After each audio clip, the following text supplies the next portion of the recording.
In today's lecture video, we shall discuss about building stones. Students, the stones are used in the construction of buildings from the ancient times, and most of the ancient temples and forts of our country were built with stones.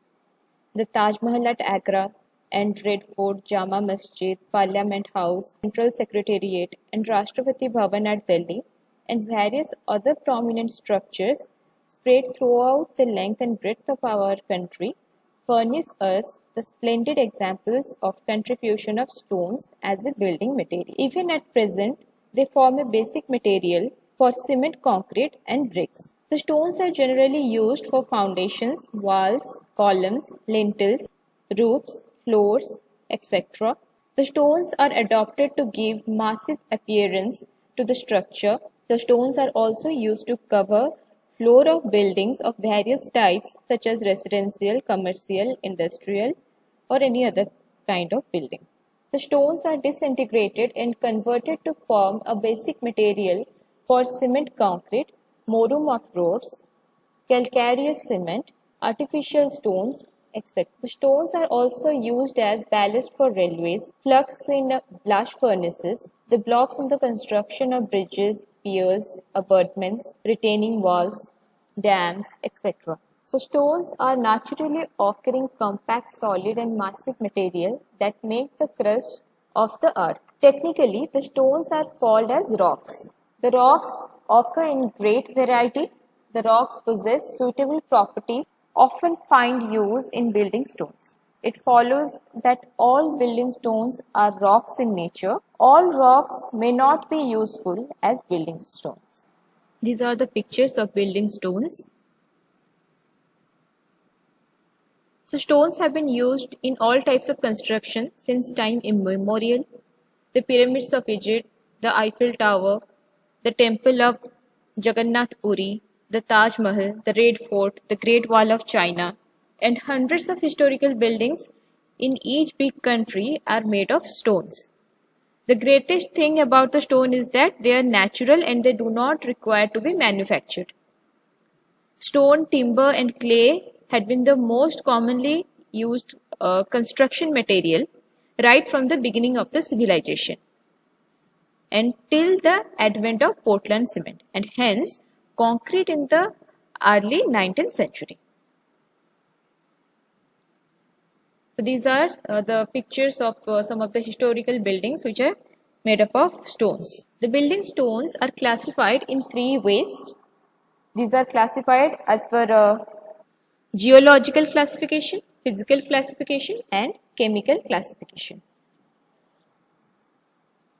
So according to the geological classification of rocks, then these are also classified into three types. One is igneous rock, sedimentary rock, and metamorphic rock. And physical classification are again of following three types. Those are stratified, unstratified, and foliated. And chemical classification of rocks are further categorized into siliceous rock, argillaceous rock, and calcareous rock. So geological classification is based on mode of formation of the rock from which building stones are obtained, and three main groups are recognized. These are igneous, sedimentary, and metamorphic rocks. The word igneous has been derived from a Greek word. So igneous means fire. All those rocks of the earth that have been formed by the natural process of cooling and crystallization from originally hot and molten magma are grouped as igneous rocks. They are the most abundant rocks in the crust when considered depth-wise. In fact, igneous rocks are further distinguished by geologists into three subclasses on the basis of their depth of formation. So these classes are plutonic rock, hypopacil rock, and volcanic rock. The first one is plutonic rock. So such rocks are formed due to cooling of magma at a considerable depth from Earth's surface. and this cooling is very slow and the rocks possess coarsely grained crystalline structure. The granite is the best example of this type of rock. So these are formed at greater depth below the surface. They are exposed on the surface by erosion of the overlaying secondary rocks with the passage of time, and these are coarsely crystallized. That means component of crystals can easily be seen without the help of magnifying glasses. Granite, syenite and gabbros are the typical examples of plutonic. Next class is volcanic rock. So these are formed on the surface of the earth from lava coming out of numerous volcanoes that erupt from time to time.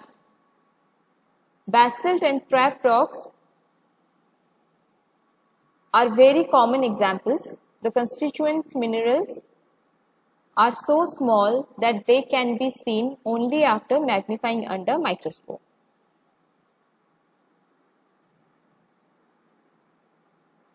The next class is the hypobasal rock. These are formed at shallow depth about 2 to 3 km below the surface from magma that could not come out as lava. They show crystals that are partly coarse and partly fine in size. Rock known as porphyries belong to this group. So basically hypobasal rocks are formed due to cooling of magma at a relatively shallow depth from Earth's surface, and this cooling is quick, and because of this, these rocks possess finely grained crystalline structure. And dolerite is also an example of hypobasal rock. Whereas volcanic rocks, these are formed due to pouring of magma at Earth's surface.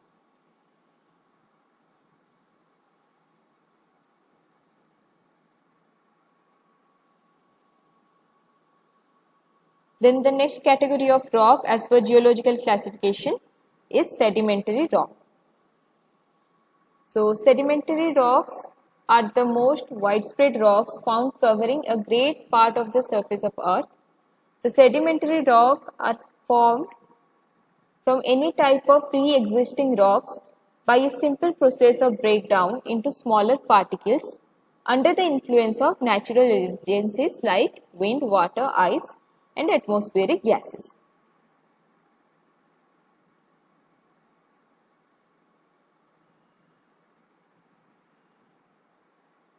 The natural process of rock disintegration are called weathering and erosion. The sediments produced by natural agencies are transported by these very natural agencies to riverbed and lake basins, seas and oceans, where this deposition takes place for millions of years. Gradually, the particles so deposited are compressed under their own load into hard massive rocks called the secondary rocks. Since they are formed of sediments, it is quite appropriate to call them sedimentary rocks.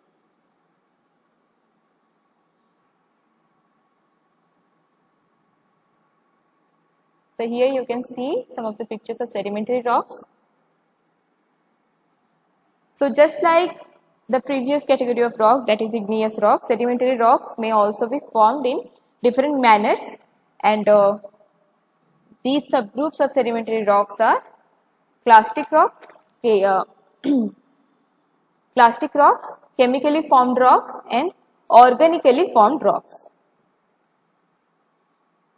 So clastic rocks are sedimentary rocks formed by deposition and consolidation of disintegrated sediments and fragments from the previous rocks in suitable river basin, lake and the sea basins. They are most widespread and include such types such as sandstone, hills, breccias and conglomerates. Sandstones are made mostly of silica grains fused together or thoroughly compacted under natural environment. They form very good type of building stone. You can see the pictures of clastic rock. The second subcategory of sedimentary rock is chemically formed rocks. Many sedimentary rocks are precipitated from river, lake, and especially from seawater by evaporation. Some of the components of previous rocks are taken in solution during the process of weathering and erosion. The water may get saturated with these compounds with the passage of time and precipitate them. The huge accumulation of these precipitates and evaporates ultimately may form rock deposits of considerable importance. Limestones, gypsum, anhydrite, and rock salts are few examples of chemically formed sedimentary rocks, and none of them are used as building stones.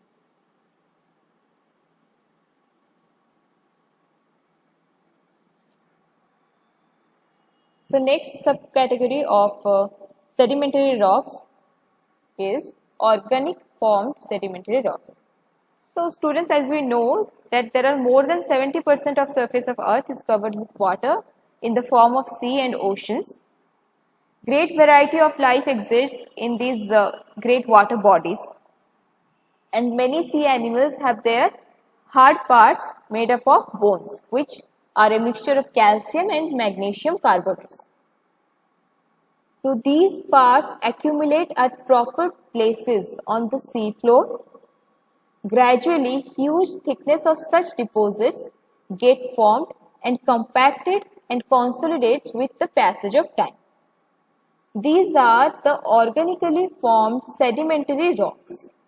The best example of organically formed sedimentary rock is a great variety of limestone, which now form the greater part of many mountains of the earth, including the Himalayas. So many massive types of limestone form best type of building stones.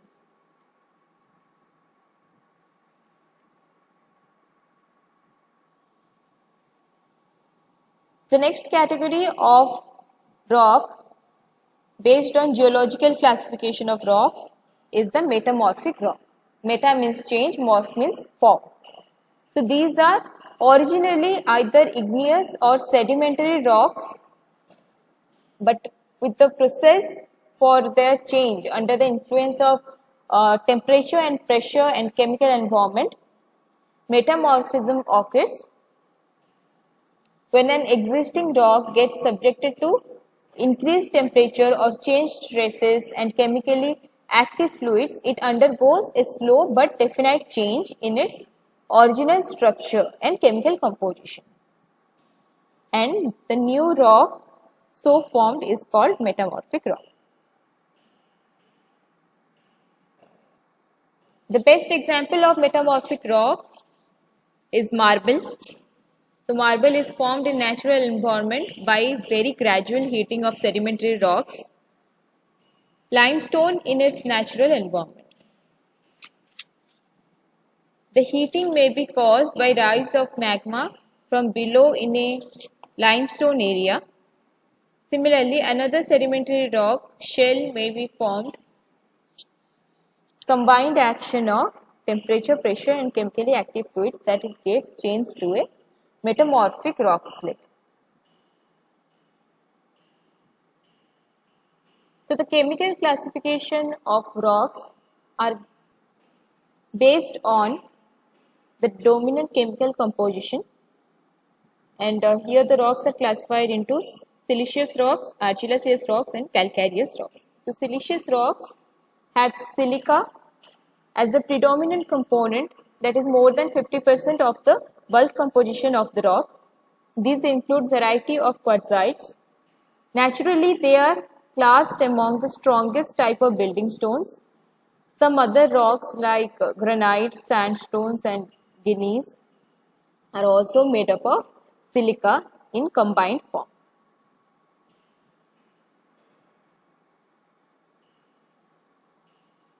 Next one is calcareous rock.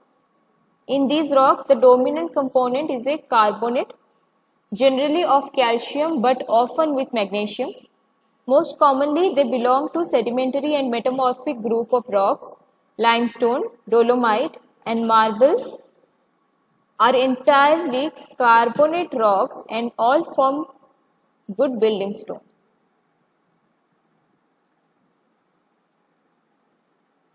Next one is argillaceous rocks. They are mostly sedimentary rocks having clay as a dominant constituent. They are invariably soft and untrustworthy as building stone. And examples are cells and slates.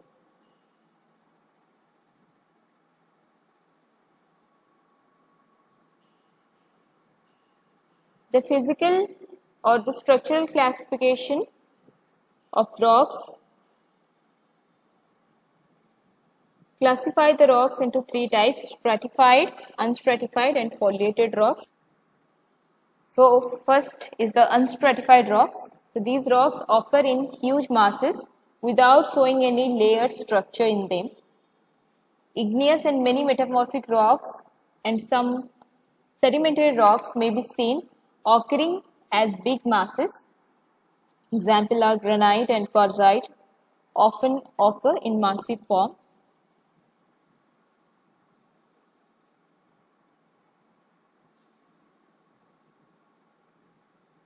The next one is stratified rocks. Most sedimentary rocks occur in distinct layers of same and different color and composition.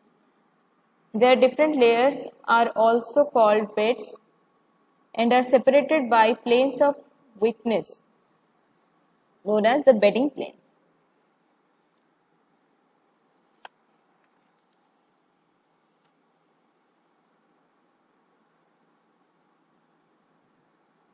Next one is the foliated rocks. Very often a third group of rock is distinguished as foliated rocks, in which there is a profuse development of well-defined band of different composition, and this is seen in schist and gneiss. The foliated rocks do not yield building stone of good quality. So these rocks have a tendency to be split up in definite direction only. And foliated structure is very common in case of metamorphic rocks. So here I want to explain you another important thing, that is the natural bed of stones. The building stones are obtained from rocks. These rocks have a distinct plane of division along which the stones can easily be split. This plane is known as the natural bed of stone, and it indicates the plane or the bed on which sedimentary stone was originally deposited. In stone masonry, the general rule to be observed is that the direction of natural bed of sedimentary stone should be perpendicular to the direction. After the process of taking out stones from natural rock beds, then dressing process of stone is carried out. It is the process by which the stones are given a proper size, shape, and finish, which were roughly broken stone as obtained from the quarry. This is done either manually or mechanically, or in some cases using both the methods. So see how the stones are dressed.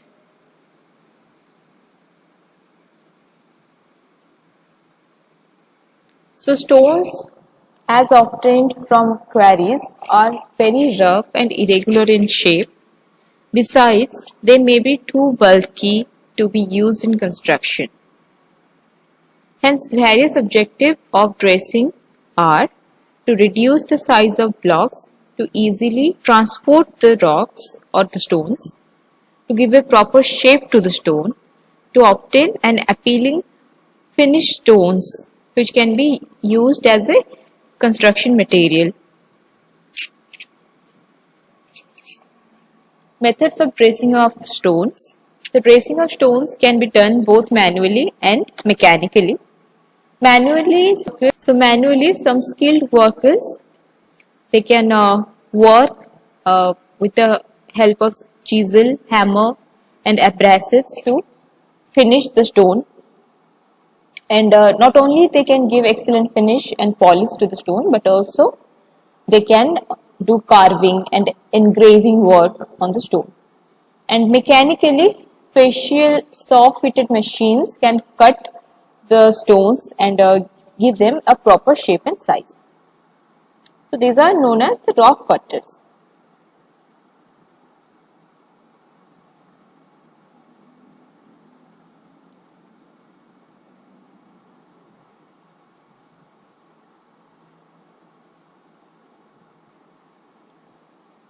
So some of the traditional dressing methods applied in manual dressing are described here. First one is fish dressing. In this method, only the edges of a block are leveled skillfully by use of hammers. The surface is left in original cut.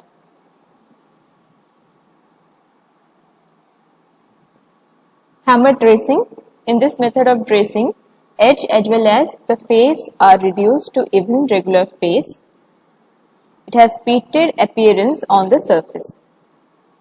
Next one is chisel dressing. In this method, straight grooves are made with the help of a chisel at all four edges. The superfluous stone from the center is removed. Chisel drafted stones are specially used in plinths and corner of the building. Rough tooling. The edges are first made square by using chisel and hammer. Then a series of grooves of variable width are developed over the surface of the stone.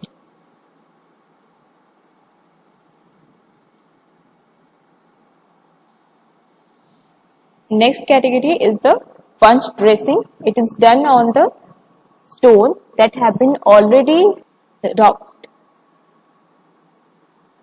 A series of parallel ridges are made on the stone surface using hammer and chisel. It is also called furrowed finish. Next one is close-picked fine tooling. It is extreme type of dressing in which almost every type of projecting irregularity is removed from all four sides of stones. Its surface is given fine finish and an appealing look.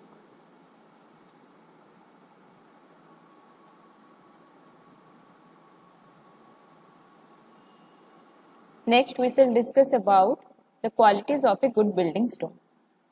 So the first factor is hardness. Hardness denotes several qualities of stones such as resistance to cutting and resistance to abrasion. Abrasion means the rubbing action between the stones. So specially stones are used in case of roads and railway tracks. So to check the hardness of stones, various tests are conducted in laboratories. And the more important tests to check the hardness is the Los Angeles abrasion test. Other tests are the Doris abrasion test and Devil abrasion test. The next one is durability. So durability is the power of stone to resist atmospheric and other external effects depending upon chemical composition, physical structure, resistance to weathering effects, place where it is used, the durability of the stone can be found out. So the stone which contains silicates will be durable than those stone which contain calcareous substances. Porosity and absorption. Stones can hold water in two ways, either through porosity or absorption. So building purposes, the better stones are those which are less porous because they will absorb less moisture. Porous stones damaged easily. Decomposition. Gases and acids in rainwater dissolve some constituents of stone and cause the stone decay. Disintegration. In cold countries, water freezes and expands and thus disintegrates the stone.